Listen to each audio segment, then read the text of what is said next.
సృష్టిలో ఉన్నటువంటి మరి సూర్యుని, చంద్రుని, నక్షత్రములను, తరువాత నీటిని, తర్వాత రకరకాలటువంటి చెట్లను, చక్కని గాలినిచ్చే చెట్లు, ఫ్రూట్స్ని ఇచ్చే చెట్లు, ఫ్లవర్స్ని ఇచ్చేటటువంటి చెట్లు, వీటన్నిటిని మన కోసం సృజించి ఆయన సృష్టిలో ఆయన లోకాన్ని ఎంతగానో ప్రేమించి, నేనే మీ సృష్టికర్తను, నేనే మిమ్మల్ని సృజించింది, ప్రపంచాన్ని మొత్తాన్ని సృష్టించింది నేనే, మానవుని సృజించింది కూడా నేనే, కాబట్టి నన్నే మీరు ఆరాధించాలి.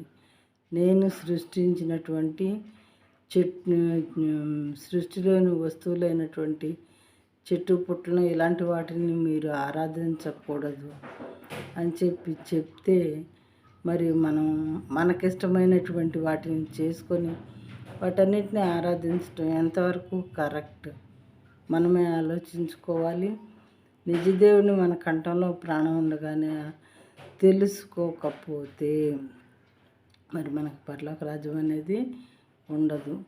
కాబట్టి దేవుని రాకడెప్పుడో మనకు తెలియదు, మన పోకడెప్పుడో తెలియదు, మన ప్రాణం ఏ క్షణంలో ఏ రకంగా పోతుందో కూడా మనకు తెలీదు. కూర్చున్న వాళ్ళని కూర్చున్నట్లే చనిపోతూ ఉంటారు కొంతమంది.